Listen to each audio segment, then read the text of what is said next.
Olá pessoal, mais um quadro da Quinta Parapsíquica Evolutiva. E nessa quinta-feira, dia 29 de agosto de 2024, eu vou falar sobre a entrevista do Marçal ontem lá no Flow Podcast, que era do Igor e do Monark.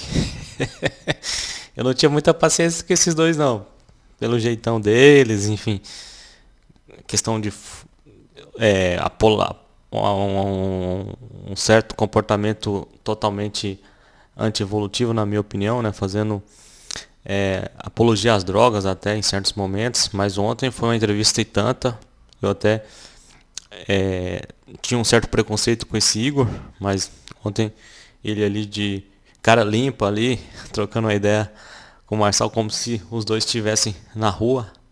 E eu me lembrei da minha cidade, né? Porque o Marçal é de Goiânia, o jeito que ele falou ali de algumas experiências que ele viveu lá em Goiânia. A Brasil Telecom tinha, né, esse processo de contratar um funcionário ali como call center e ele poder crescer dentro da empresa. Então, foi isso que ele fez. Sobre a questão que muitos estão acusando ele aí de ser um criminoso, até um ladrão de banco, que coisa mais fora, sabe? Na política o pessoal acaba, infelizmente, né, fazendo atitudes dessa forma. De qualquer modo, eu também não posso colocar minhas mãos no fogo falando que ele é um santo, que ele não sabia de nada e foi induzido a entrar na quadrilha ali e arrumar o computador daquela quadrilha que depois teve que responder o processo lá e não tinha dinheiro nem para pagar um advogado e o processo acabou prescrevendo, ele acabou ficando com essa mácula aí na sua história, mas não chegou nem a ser preso. Se foi preso, parece que passou 1 ou 2, 3 dias lá na Polícia Federal, enfim. E não podia e poderia muito bem não ter nada a ver com isso, apenas ganhou R$ 353 ali para consertar um computador. Eu já fiz isso demais, colocar o computador para funcionar, formatava o computador também quando era mais novo. Mas eu quero dizer que eu senti ali na entrevista um candidato que tem ousadia evolutiva. E por mais que ele tenha crescido numa igreja, que é uma igreja famosa lá de Goiânia Videira, né? Aprendeu a lidar com as pessoas dentro da igreja ali, até ser um líder. Mas ele é um líder nato. Então, na minha opinião, assim, fazendo uma análise consciencial e até parapsíquica, ele acabou destravando os códigos, digamos assim, como ele gosta de falar, dos seus traços fortes que já vem com ele em várias vidas, os seus mega trafores, né, os seus mega talentos.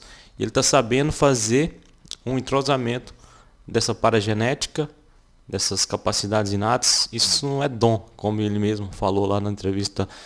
E por mais que as pessoas tenham raiva e acham que isso não existe, vidas passadas, elas passaram por existências pretéritas. Não adianta fugir no processo de serexofobia, né? Ter medo da série de existências. Porque todo mundo, todo ser humano é composto não só pelo corpo físico. Existem 4 corpos de manifestação. Até em um momento da entrevista ali ele falou mais ou menos ali sobre essa questão, falou até da metafísica. Então, é um cidadão bem inteligente, porém, ele faz uma média. E quem faz média a gente tem que ter cuidado.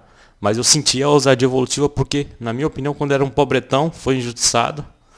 Ali, colocaram ele como um dos culpados ali no golpe só porque ele mexeu no computador. E agora que é um multimilionário, até um bilionário, mais uma vez injustiçado. Tiraram as redes sociais dele do ar. Então, essa minha análise é para as pessoas entenderem como que é um ser consciencial. Um ser consciencial não é só a genética dos pais, não é só epigenética, que tem muita gente falando aí também, desde a época da década de 90 começaram a estudar, porque perceberam que certos irmãos gêmeos, por exemplo, cada um reagia de uma forma devido à questão da epigenética, que é o meio ambiente, né? Como você reage diante daquele meio ambiente, os genes, tem algo além do gene, tem um para-DNA, tem a paragenética, é o que você traz no seu paracérebro, aquelas características que te faz ser um ser singular e até genial, como o Pablo Marçal. Então, essa é a minha análise aí a respeito da entrevista. Gostei até do Igor, que sem o Monark conseguiu tocar o seu negócio online, muito bom. A entrevista, eu passei mais de 3 horas ali de frente à televisão, nunca tinha acontecido isso comigo. ver no podcast. Então fica aí o registro aí dessa entrevista histórica do novo prefeito de São Paulo, porque infelizmente os candidatos são bem fracos. Poderíamos ter, né, mais Pablos Marçais aí disputando a política, mas infelizmente é só mais do mesmo e a população de São Paulo não é besta. Vai eleger, quem sabe, o Marçal no primeiro turno aí, o goianiense diferenciado aí que tá dando o que falar no mercado, não, né?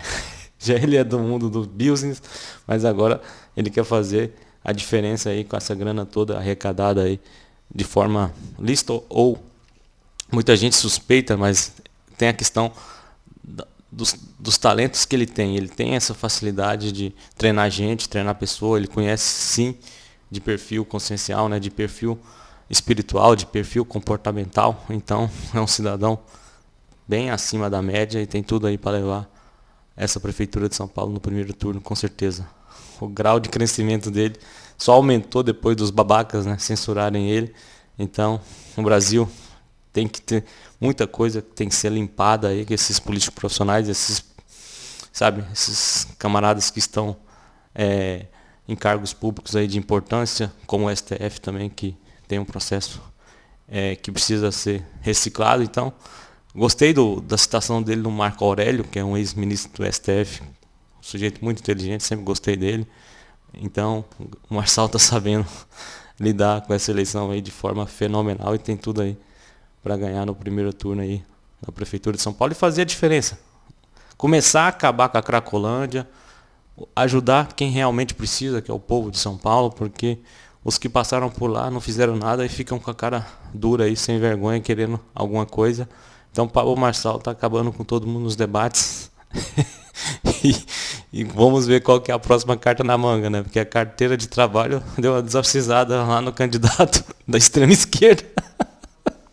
Aquilo foi uma sacada de gênio. Ele já tinha carteira de trabalho em outros debates. Então ele tem um feeling, ele tem um parapsiquismo dele inato. E de repente ele sente que é o momento e faz a jogada excelente ali para ganhar mais popularidade, para desmascarar esse povo aí que não quer nada com nada, só entrou na política para ganhar dinheiro e para fazer corrupção. Então fica ligado aí, pessoal de São Paulo.